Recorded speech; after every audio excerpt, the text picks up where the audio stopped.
You're listening to A Climate Change. This is Matt Mattern, your host. I've got Captain Paul Watson on the show today. Really excited to have Captain Paul back. Interviewed you about a year ago, and would love to catch up with you about what's been happening and what's the adventure du jour for your life. Well, we're just getting ready to go to Iceland in June to stop the killing of endangered fin whales, and I'm quite confident we'll be able to stop them. We'll be sending 3 vessels there.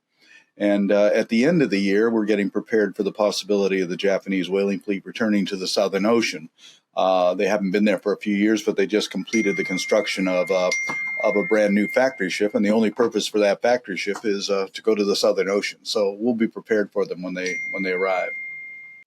Well, just to give the listeners a little bit of a background, Captain Paul has, was one of the founders of Greenpeace, and then kind of got pushed out because he was a little bit too radical for Greenpeace, which I love, and then started his own foundation and did Sea Shepherd and started the program Whale Wars, which was on TV for a number of years.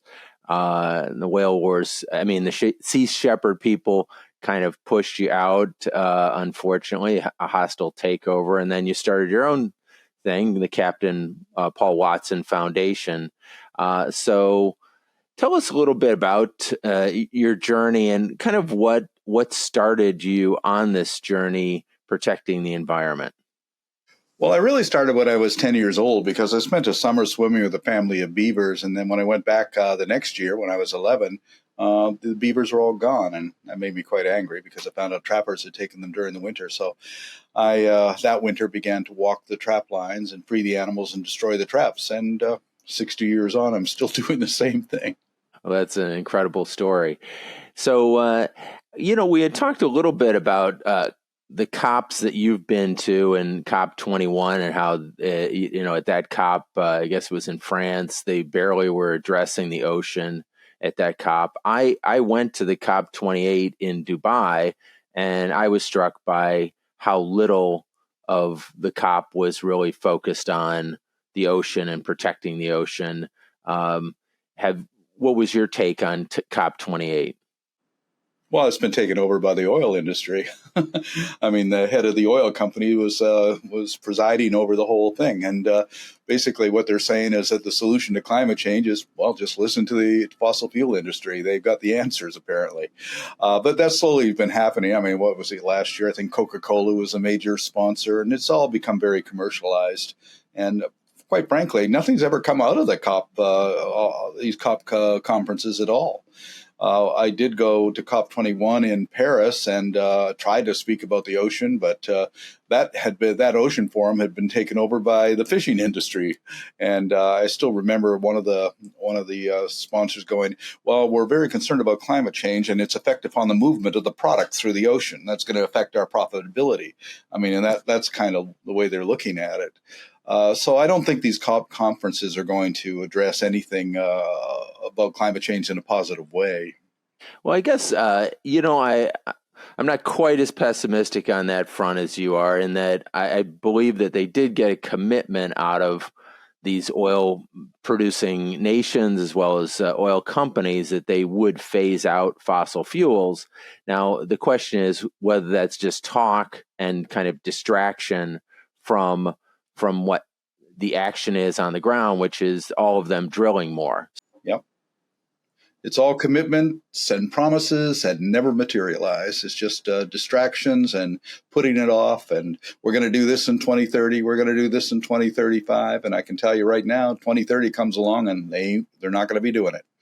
Right. Well, that's, I guess it's up to all of us to kind of hold them and hold our politicians to their word, which has been a challenging thing. And unfortunately, the promises that come out of COP are not necessarily legally binding. And that's without a legally binding promise, just like the Paris Accords have as many loopholes as a fishing net. It's just hard to enforce what the promises were. I remember in COP21, the darling governmental leader there was Justin Trudeau. He was going to do this. He was going to do that. He was going to be make all these he made all these commitments and everything. He went back, and since he's been prime minister ever since, he's done nothing except support the tar sands, oil tankers, pipelines, putting pipelines through native communities. It's been a total disaster. So it's sort of like you get elected, they take you to the back room, and the fossil fuel industry tells you what reality is, and it's do what we tell you or else. Pretty much every government in the world is in the pocket of some corporation, mostly the fossil fuel corporations. Well, certainly they're the richest and the most powerful among the polluting class, but the plastics industry is not too far behind them. What do you see? Is there any progress being made regarding plastics, or are we in a doom loop as far as just producing more plastics continuously and dumping more into the ocean? Well, plastic is also the fossil fuel industry, but it's still there, and it's not getting any better. Plastic was a design flaw right from the very beginning. It's been nothing but trouble. I mean, we don't even see where the majority of the plastic comes from. People are saying, "Well, don't use those plastic straws because if you really want to make a difference." Meanwhile, 40% of all of the plastic in the ocean comes from the fishing industry, and a great deal of the plastic actually comes from everybody's automobile tires. Every time those microplastic pieces that come off on the roads and get washed down into the ocean, people don't even think about that. So it's not going away. And we have to eliminate plastic as a product altogether. I think the only thing that needs to survive is like those kind of things for the medical industry or whatever, which are irreplaceable. But other than that, certainly all the single-use plastic should be eliminated. But the problem is that the lobbying that goes into, every time somebody comes up with a bill to ban single-use plastic, the industry gets in there and starts spending a lot of money on politicians, and that gets defeated. So that hasn't made anything. I think what we have to really address here is the fact that we have a life support system on this planet. And that life support system, regulates climate and temperature and provides the food we eat and provides the oxygen in the air that we breathe. And that all of that is controlled or maintained by a crew of engineers. All of these species that make it possible. Since 1950, there's been a 40% diminishment in phytoplankton in the sea, and phytoplankton provides up to 70% of the oxygen in the air we breathe. And why is it being diminished? Because we're diminishing populations of whales and dolphins and seabirds, and they provide the nutrient base for the phytoplankton, the magnesium, the nitrogen, and the iron in their feces, really. And when you diminish those species, you diminish the phytoplankton, because all these species are literally the farmers of the ocean, and their crop is phytoplankton, and phytoplankton is the basis for all life. I mean, if phytoplankton disappears from the sea, we die. We don't live on this planet without phytoplankton. That's why I always say if the ocean dies, we die. And it is dying. And for the most part, people are completely unaware of it or choose to be unaware of it. And so that's really the problem, because the engineers that are keeping this all running, everything from the worms and the bees and the trees and the fish and the whales, we're killing them all off. We human beings, we're just the passengers on Spaceship Earth, but we got a gun in our hand and we're shooting everything that moves. And unless we learn to live in harmony with all these other species, it's not going to end well. I mean, there are three basic laws of ecology. The first is the law of diversity. The strength of an ecosystem is dependent upon diversity within it. The second is the law of interdependence, that all species within an ecosystem are interdependent with each other. And the third is the law of finite resources, that there's a limit to growth and a limit to carrying capacity. And when we steal the carrying capacity from other species, that causes diminishment both in diversity and interdependence, and that leads to ecological collapse. Well, tell us, what do you think are the top 5 things that you would recommend that we do individually or collectively to change the arc of history regarding the climate? I think the most important thing is to protect biodiversity and interdependence. We've got to shut down industrialized fishing operations. I said this at COP21. We need a 75 to 100 year moratorium on industrialized fishing, because we're overfishing everything in the ocean. I mean, there is no sustainable fishing. It doesn't exist except in advertising when they're selling the product. But so we have to really do that. Plus, we have to stop using herbicides, pesticides, insecticides, fungicides, and everything, because that's killing the very foundation of the life support system here. So I think really the key to this is protecting diversity and in interdependence. And those engineers, all of those species that are involved in that, will actually, I think, be the solution to climate change. And we just have to restore diversity and interdependence. I think that's the most important thing we can do. So one of those pieces is obviously animal agriculture and just basically the industrialization of farming, which has used lots of herbicides and pesticides to basically kill off bugs, and also in the process killing the soil and creating dead zones downstream by all these chemicals getting into the ocean and wreaking havoc there. We'll be back in just 1 minute. You're listening to A Climate Change with Matt Mattern. I've got Captain Paul Watson on the show, and stay tuned. You're listening to A Climate Change. I've got Captain Paul Watson on the program. We were just talking about protecting diversity and interdependence. Tell us a little bit about the work that you do and how that is protecting diversity and interdependence. Well, what we're doing is trying to protect endangered species in the ocean, and through direct intervention. Now, back in 1977, I developed a strategy which I call aggressive nonviolence. We're not going to hurt anybody, but we're going to aggressively intervene. And this has been very successful in stopping illegal whaling, sealing, and illegal fishing operations throughout the world. And you just have to go out and do it. I mean, the International Whaling Commission wasn't able to shut down pirate whaling in the Atlantic for 10 years. No matter what they did, they couldn't stop it. And I did it in 6 months by just going out and, first of all, I hunted down the most notorious vessel, rammed it in the harbor, and sank it. And then later we sank half of Iceland's whaling fleet in Reykjavik. Now, all that might sound quite illegal, but we have to keep in mind that these operations themselves are illegal. They're criminal activities. So after sinking half of Iceland's whaling fleet in Reykjavik harbor and destroying the whale processing plant, a $3 million damage that we did to that, I turned myself into the Icelandic authorities, and they refused to arrest me. So there was no crime committed, because they not only didn't charge me, they did not want to put me on trial, because to put me on trial would have been to put Iceland on trial for their illegal activities, because all whaling has been illegal since 1986, all commercial whaling. So, this is what I mean. You just have to have the courage and the passion and the imagination to go in there and, intervene. And that's what we've been doing. I mean, after 45 years of doing this, I've never been convicted of a criminal felony, and we've never lost a civil lawsuit against us. Because we operate within the boundaries of the law and within the boundaries of practicality. I mean, we get called a lot of names. I mean, I've been called a pirate, which, quite frankly, I'm quite proud of. But I get called eco-terrorist, but my answer to that is I've never worked for Monsanto, so I'm not an eco-terrorist. But, you just have to deal with all the name calling and all these bureaucratic problems that you get involved with. And I think that we managed to do that quite well over the years. My biggest problem has been just basically being stabbed in the back by people that, I put in positions to actually have any power within the organizations that I was involved in establishing.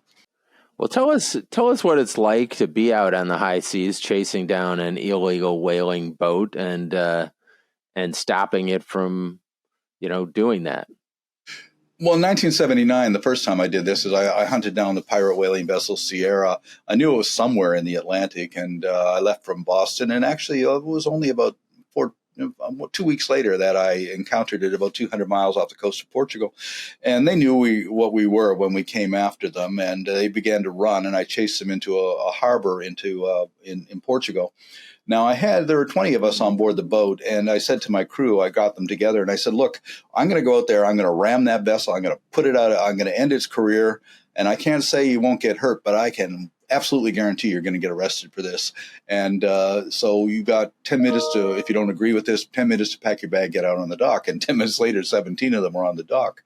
Anyway, fortunately, the two that stayed with me were engineers, and we fired up the engine and we went across the bay, and I hit them across the bow to damage the harpoon, and then did a 360 and hit them midship, split them open to the water line. And, we were arrested, and I was brought before the port captain's office, and I was charged with gross criminal negligence. And I said to the port captain, there wasn't anything negligent about it. I hit that ship exactly where I intended to hit it. And he kind of laughed, and he said, I don't know who owns that ship, and until I do, you're free to go. So I walked out the door, and one of the crew who got off, he said, well, if I knew you were going to get away with it, I would have been there too. And I said, well, that's the thing. Sometimes you have to do these things knowing that you're not going to get away with it. You have to take the risk. You have to have the courage to face any possible consequences. And it's amazing how many times we've jumped into the fire and jumped out unburned. Well, that's a great story. Tell us a little bit about what it's like to be out on the high seas, chasing one of these boats, these whaling boats down, and sometimes you're having to chase them for quite some time.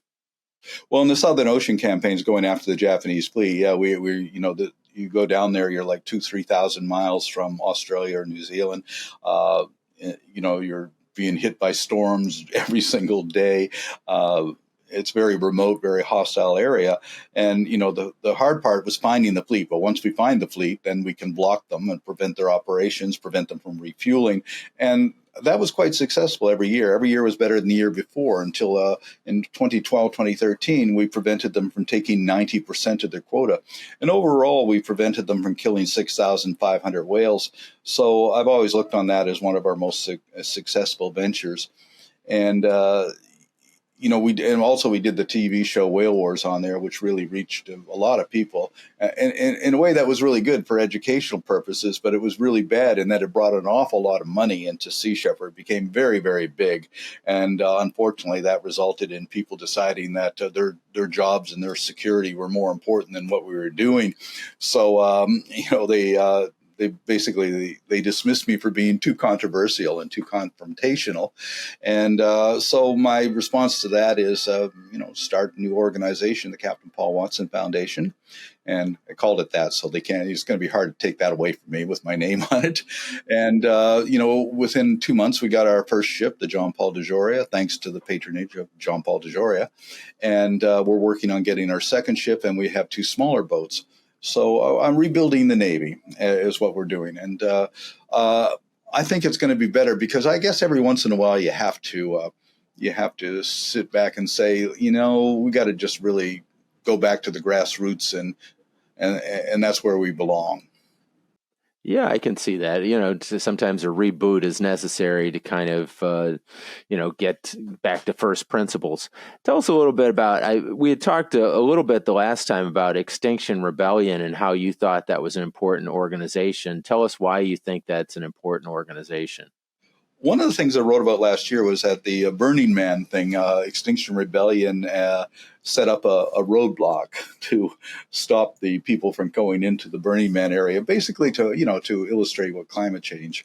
And I thought it was rather telling that they were violently assaulted by the people who were going into Burning Man, and they called the cops on them and everything. And then the Burning Man thing then was flooded out because of climate change. So, the people who were actually trying to send the message were actually assaulted by the people who later, a few days later, were the victims of it. And also people who should have been, or, certainly they talked the talk, but they weren't willing to walk the walk. The thing about groups like Extinction Rebellion is that they have the courage to act, to intervene, because they understand what the consequences are if we don't act.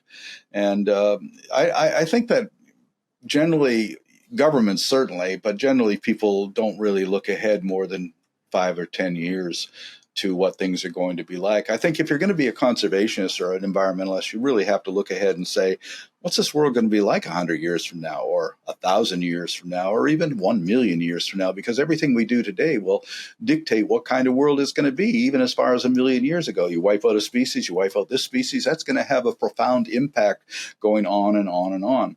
And when people say, well, don't you get all pessimistic and depressed? I said, no, never do, because I do know one thing, because no matter what we do, we're not going to destroy the planet. We're going to take a lot of things with us, and we're not going to survive. But, well, a million years from now, this is going to be a nice planet. We just won't be here.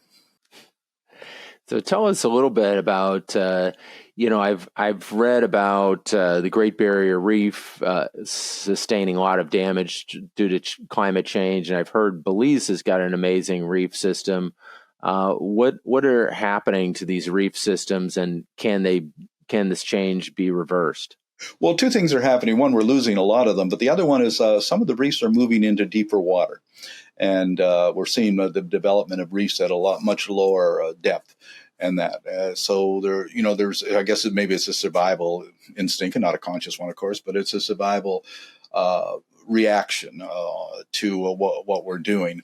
The ocean is certainly getting warmer. There's certainly no doubt about that, and that's going to have a profound impact on many species, including, of course, coral reefs. But again, it's how we look at it. I always look at it this way: the problem is that we have this anthropocentric attitude. The whole of humanity is involved with that. It's all about us, and we're the only species that is important. It's all created for us. Almost every single religion is anthropocentric, saying we're the center of everything. God has created us, blah, blah, blah. And we've got to really develop a biocentric point of view. That's why I actually set up the Church of Biocentrism to teach the laws of ecology, and it's more of a science-based thing. It's not a spiritual thing, but also to say that we have to survive. We have to live within the laws of ecology and learn to live in harmony with all our species. Most indigenous cultures have this biocentric perspective, but for quite a few thousand years, we've had this anthropocentric attitude. And that sort of negates everything else that we live on in this planet. A few years ago, I got Brett Hume from the Fox Network called me up, and he was outraged. He said, "Did you say that worms and trees and insects and birds and whales are more important than people?" I said, "Yeah, I said that at a recent talk." He said, "How could you say something so outrageous?" "Well, because they're more important than people, and I can tell you why. Because they can live here without us, but we can't live here without them. We need them. They don't need us. That makes them ecologically far more important than we are, and we really should learn to respect, honor, and protect all of those species that give us life." But in an anthropocentric perspective or point of view, that's a very alien concept, because it's got, most people live in a fantasy world of delusions, collective mass psychosis, or whatever, that sort of is outside of the reality of the natural world. Right. There's that sense of we're the most important, and we've got to take care of humans first. And, if we kill off lots of species, it doesn't matter, because just as long as humans are okay, which, is very, well, A, selfish, but B, at the end of the day, suicidal, in that we're going to destroy the planet or destroy the environment that supports us too. But unfortunately, people aren't seeing that. We're just going to go to a break right now. You're listening to A Climate Change, and I've got Captain Paul Watson on the program, and we'll be right back in just 1 minute. You're listening to A Climate Change. I've got Captain Paul Watson on the show today, and Captain Paul, maybe you could tell us a little bit about your thoughts of diminishment and how that affects the environmental movement and consciousness. Well, as humans, we have this incredible ability to adapt to diminishment. And, this served us well 20,000 years ago when we had to do it. But the problem is today is that we lose a species, we forget about it and move on to something else. And, we forget how things used to be. I mean, in 1965, if I were to tell you that you'd be buying water in plastic bottles and paying more for that water than the equivalent amount of gasoline, you'd look at me like I was crazy. Nobody's going to do that. Also, I remember from the 70s, you couldn't, every time you pulled into a gas station, you had to scrape all the bugs off of your windshields. I mean, we don't see that anymore, because the number of insects is so greatly diminished, and we haven't even really noticed it. And with fish, for instance, a species will overfish it and then move on. Like, for instance, in the 90s, orange roughy was very big in fish stores and everything. You never hear about it anymore. It's caught off in New Zealand. But the problem with orange roughy is it takes 45 years to become sexually mature and lives up to be 200 years of age. It couldn't really keep up with our demand.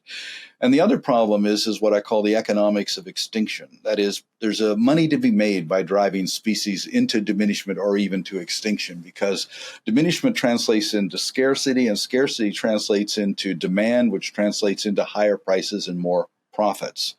And what we see today, if you go into any market, fish market or a restaurant, there's a lot of fish that's available. And people say to me, well, there's no shortage. I go in the markets all over the place.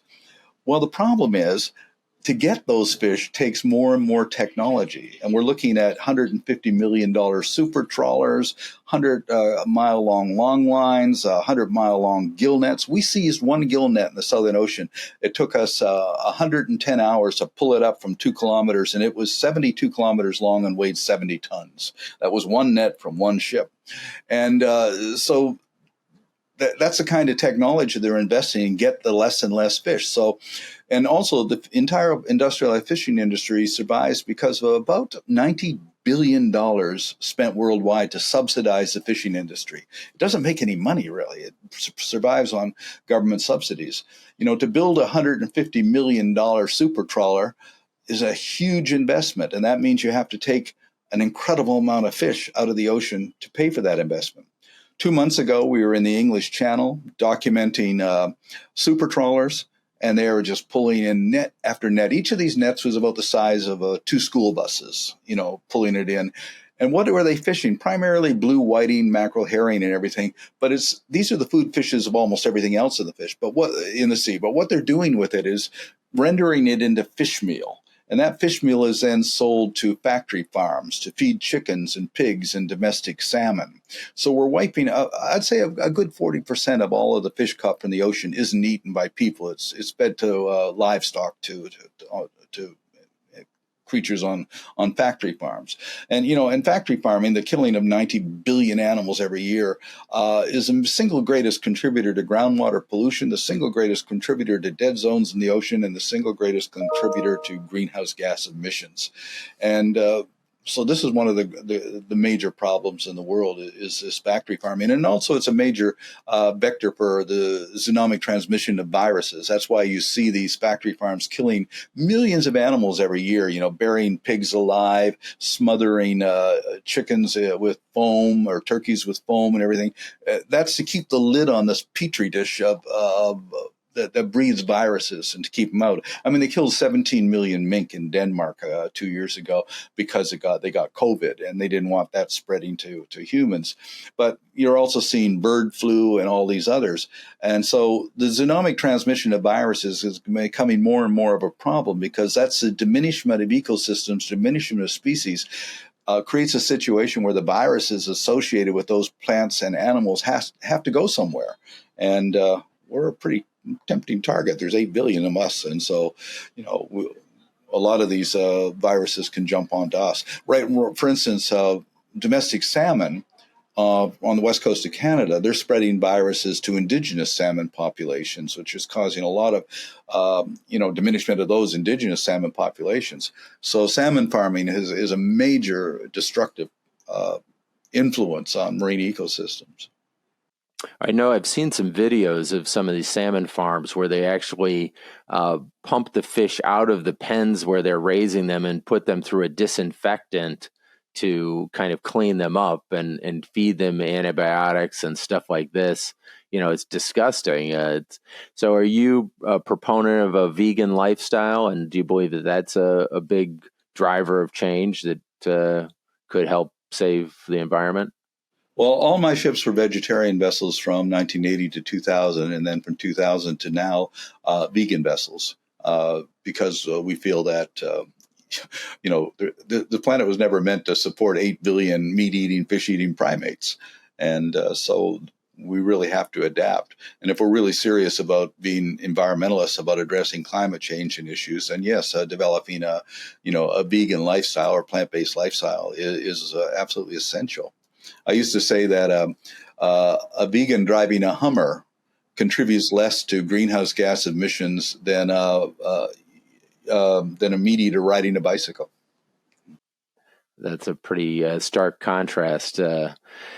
It's a challenge. I certainly have tried to eat less animal protein and animal products, but it's a challenge to make that jump. But maybe it is the jump to make. Tell us a little bit more about these dead zones that are created by the factory farming and the pesticides that get sent down rivers and stuff like that. Well, to be honest, it's not just factory farming that's causing this. It's also agriculture, plant-based agriculture, which is using herbicides, insecticides, pesticides, fungicides, bactericides, all of these things, which end up into the ocean. So, for instance, a major dead zone in the Gulf of Mexico, runoffs from Texas, Louisiana, major dead zones off the coast of California, places like Puget Sound, and of course, a lot of places throughout Europe and in Asia, especially in Asia. There's a lot. So high levels of toxic chemicals that are coming from that. You're also seeing, for instance, a proliferation of algae, red tide, and that in places like Florida because of all of the things that come from the sugar plantations there, the pesticides and all that. So, like red tide, for instance, was something that happened maybe once every 40, 50 years, but now it's almost an annual occurrence. So all of these are problems caused by, agriculture, really. I mean, there are alternatives. I mean, we can, there's a way of growing vegetables and things like that without, using those pesticides and fungicides and everything. And you can do it organically, and you don't even have to use a lot of land to do it. And they do it in places like, for instance, in Iceland and places where they have to do it. And you can get bananas in Iceland that are grown in Iceland, and they're usually grown in greenhouses, and not using geothermal heat. Yeah, I've seen certainly I think it's the Netherlands. They grow a ton of food in these greenhouses and supply a very substantial portion of Europe's fresh vegetables come from these greenhouses from a pretty small country. The Netherlands is not particularly large, but they're an enormous producer of fruits and vegetables. So it can be done if we have the will to make that change. And also, we, buying produce from halfway around the world, shipping it around is a major contributor to carbon emissions. And that I found one thing one time was pineapples grown in Hawaii get shipped to California and then shipped back to Hawaii to sell, because of the way it's set up. So it actually costs more to buy a pineapple in Hawaii than it does in California. And this happens with a lot of different produces. I mean, here in Paris, I go to the markets and we're getting stuff from Kenya. We're getting stuff from, Bolivia, and this problem, for instance, quinoa, which is grown in Bolivia, there's a shortage of that for the people who live there in Bolivia. Because of the demand outside. So it's being sold off to Europeans or Americans. And that means that there's not enough for the people who actually live there and traditionally depended upon it. Well, tell us a little bit about your book, Urgent, and what the subjects are that you cover, and why you think it was an important contribution to this environmental debate.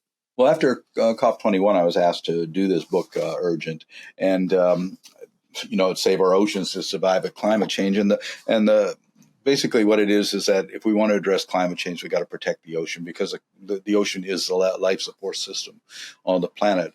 But it also goes into the costs of burning fossil fuels in the shipping industry, the airline industry, and on and on. I actually also include in here one of the real contributing factors is war, and weapons productions, and the killing off of species and destruction of habitats because of war. I mean, developing weapons and missiles and everything like that is probably one of the most profitable industries on the planet, and that's one of the reasons that we always have to come up with an excuse to go to war. There's always a war going on, and almost every country is involved in the arms industry. I just came to that real. Even more of a realization with the Gaza, the Israeli thing, because you got all these countries like Ireland and Spain and Portugal saying we're not going to ship any more weapons to Israel, and I'm going, I didn't even know they were weapons producers. And Sweden, for instance, is a major weapons producer, and in fact, Sweden's one of the major producers of landmines. So all of these governments are involved in the production of basically death machinery, and because there's a lot of money in it. Yeah, that's an unfortunate fact. But you're listening to A Climate Change. This is Matt Mattern, your host. I've got Captain Paul Watson on the show, and we'll be right back in just 1 minute to talk to Captain Paul. You're listening to A Climate Change, and I've got Captain Paul Watson on the program. Captain Paul, one of the things you did was write a children's book, We Are the Ocean. Why did you write a children's book, and tell us a little bit about it? Well, I thought it was an easy way to convey that message, especially to children, and children are far more receptive to it than adults, I think. But what the book actually says, when people think of the ocean, what do they think of? They think of the sea, the seashore, surfing, whatever. But the ocean is really the planet. It's the planet ocean. It's water in continuous circulation, and sometimes it's in the sea, and sometimes it's in ice underground or in the clouds, and sometimes it's in the cells of every plant and animal on the planet. And it's constantly flowing through all of those mediums, which means that the question is, what is the ocean? We are the ocean. Every living thing on this planet is the ocean. I mean, the water in our bodies was once recently in another animal's body or a plant's body, in a tree, whatever. It was once recently in the sky. It was once locked up in ice, and it's constantly moving through this. So I like to look at it that way, that we are, in fact, the ocean, because this is the ocean planet. And I think that the children's book is quite popular. I mean, children seem to understand that concept. Well, it is. Sometimes you have to take it down to a very simple level to just grasp it, and the simplicity of it is brilliant, because we are all connected, and sometimes it's easy to forget that, because I think our mindset as humans is we're all separate. We're not connected. We're not connected to each other as humans, and we're not connected to anything else. We're these separate individuals, but I wanted to kind of switch gears to talk about the Atlantic conveyor and the Gulf Stream and what's happening there. And is that the canary in the coal mine as to what is going wrong with the environment? Well, we're seeing a lot of ice melting in Antarctica and also in Greenland.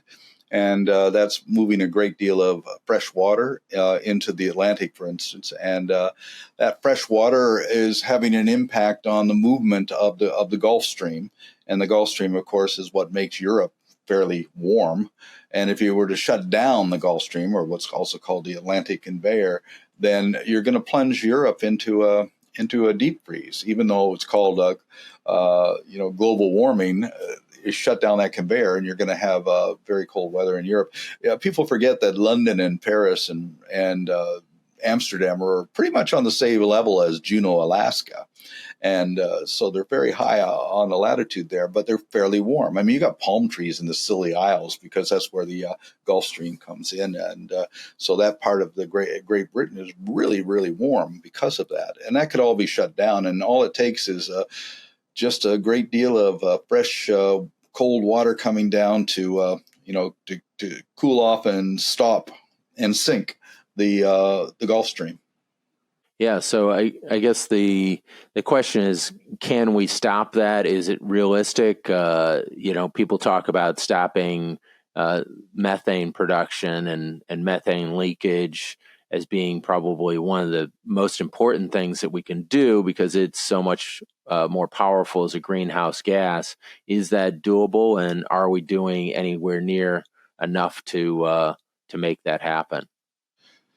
Well, again, I think that the solution is in nature. When people tell me they're going to develop a machine that can absorb CO2. I said, we already have it. It's called a tree. Just start planting more trees, and also try to increase the population of phytoplankton in the sea by increasing the populations of whales and seals and seabirds and that, and you produce more oxygen and absorb more CO2, and all of these species are very, very important when it comes to the absorption of CO2 and the production of oxygen. And so that's really, I think that's what we need to do, is protect the natural world. We're not going to solve the problem through technology. I really can't see any evidence for that at all. But there's a lot of money to be made by using technology, and alternative technologies are, a lot of it is, very deceptive. I mean, people ask me why I don't drive an electric car. You're an environmentalist. Why don't you drive an electric car? Well, a good 40% of the electric cars in the United States are powered by electricity that's actually created through coal-fired generating plants or diesel. And so I don't see the difference here. You're still using fossil fuels to power your electric car. And so and again, we're having like windmills. We're building these windmills and everything. And I don't have a problem with them on land, but once you get into the sea, then you're creating incredibly high decibel levels for the pounding of the foundations of these things into the ocean floor, which is having a really destructive impact upon marine mammals and also on other life forms that are down there. And the other thing that we just found out, we've been taking scientists out off the coast of France where they're building these offshore windmills, and they're very, very disruptive to migratory bird populations. People talk about them killing the birds, but it's more of a problem of disrupting their migratory patterns. And so I don't think it's really been thought out properly. Alternatives are just, we need alternatives. But let's actually look at what those the negative side of those alternatives before we proceed to go into them. And do we want entire coastlines covered in windmills, which are at the cost of killing off dolphins and whales and disrupting bird migrations? How about solar as an alternative to wind? Well, solar is again, but here's the problem with alternative energies: is it takes a great amount of fossil fuels in order to produce the material to make solar panels and electric cars and that. So it's what would you do without the fossil fuels? Like, for instance, people in nuclear, said nuclear, they said, is got a low carbon footprint, but I don't see why they say that, because it takes 1,000 tons of pitch blende ore to make 1 ounce of uranium. And the mining, the processing, the transportation of that ore is extremely carbon intensive. So I don't think they factor that in when they talk about it. It's sort of like that. Here's a solution. Let's not talk about all of the consequences. Well, one potential is hydrogen, and they've found some naturally occurring hydrogen, and if they could extract that, and that would be a source of fuel. What are your thoughts on that one? Well, so far I haven't seen anything negative about it. That is a good possibility. Yeah, well, I guess there have to be a tremendous amount of investment into it to make it anywhere near commercially feasible to power all the things that we currently power. I'm going to pivot to something, the High Seas Treaty, and we talked about that a little bit before, and I wanted to circle back to it as to we have a treaty out there. What does it say that protects wildlife, and is it being enforced? And what would your thoughts be about what governments could do to make more efforts to enforce this law? Well, the problem with the High Seas Treaty, the problem with all of these treaties, rules, regulations, and everything is lack of enforcement. And without enforcement, they're pretty much meaningless. Once you go beyond the 200-mile limit, you're in the Wild West. It's no man's land out there. People do whatever they want. That's why so much illegal fishing is going on. Now we're talking about deep sea mining and other exploitive activities. And there's really no regulations. I mean, deep sea mining is going to be a major, major problem, and yet there's no regulations that are going to be enforced to stop it. To pull nodules, manganese ferroese nodules from the bottom of the ocean is going to create incredible amounts of sediment, which is going to take years to go back to the bottom of the earth. And when it does, it's going to smother benthic life. And these manganese nodules. Each nodule takes about 200 million years to develop. And how that develops is, say, a shark fin falls down and it starts to attract various things like, manganese or nickel or whatever, and they grow. But it takes about 200 million years to grow a nodule the size of a potato. Now, the bottom of the ocean floor in the Pacific, for example, the bottom of the ocean floor is covered with billions of these nodules.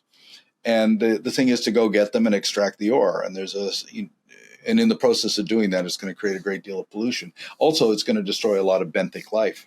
And we don't really know what the consequences of that are. There hasn't been any studies on it at all. I first got involved with deep sea mining in 1977 when the Glomar Explorer came back with the first load.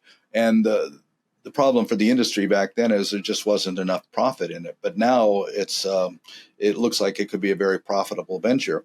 And I actually had to congratulate Greenpeace on a very successful intervention a few months ago when they boarded one of these mining ships and shut it down, at least to attract attention to what's happening. But this is one of those things that's happening that people aren't really aware of, and there are no regulations to stop it from going forward.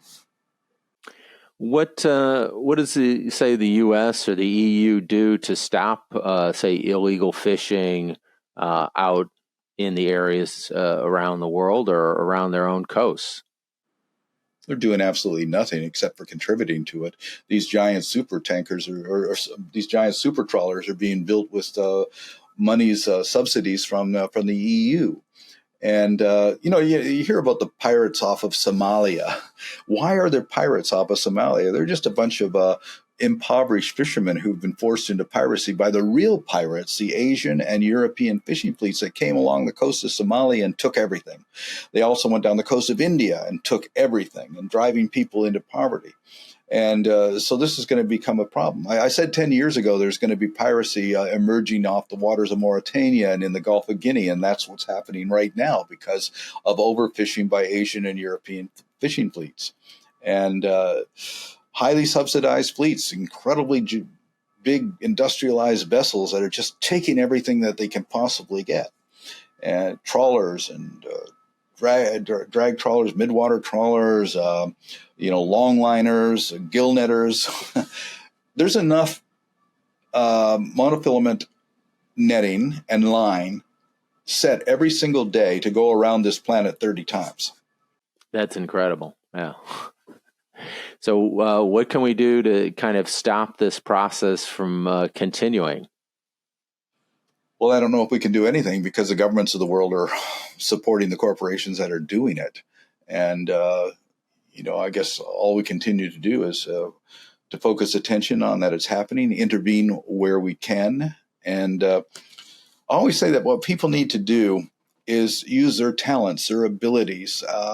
It doesn't matter what you do or what your approach is, because the strength of an ecosystem is within diversity. The strength of any movement is in diversity. So whether that approach is education or litigation or legislation or direct intervention, it all works towards the same end. We've got to do, each of us, what we can do best. And I think that all change comes through the passion, the courage, and the imagination of individuals. One person can make a difference. Because of Dian Fossey, we still have mountain gorillas or Moanda. Because of David Wingate in Bermuda, the Bermuda storm petrel did not go extinct. And all over the world, I'm finding people who are actually intervening, using their skills and abilities, and saving ecosystems and saving species. And I can't think of anything more noble than the fact that you intervened and an entire species did not go extinct because of that. And so I think that's where the hope I have is in the passion and the courage and imagination of individual people around the world. Well, I think that's a great message to give at the end of the program, is to talk about, hey, everybody has a part to play, and just find, hey, what is the talent that each of us have, and use that talent to the best of our ability, and others will do the same. And kind of also, we can all talk about it. We can encourage our friends and family to get involved, to use their time, energy, and talents to do the same. Thank you, Captain Paul Watson, for being on the program. And everybody check out the Captain Paul Watson Foundation and Neptune's Navy, and follow him on all of his social channels, as well as follow us at aclimatechange.com, as well as all of our social channels. You can check out old episodes that we have online, as well as, spread the message to people that you know to get involved and be the change that you want to see in the world. Thank you, everybody, for listening, and tune back in next week.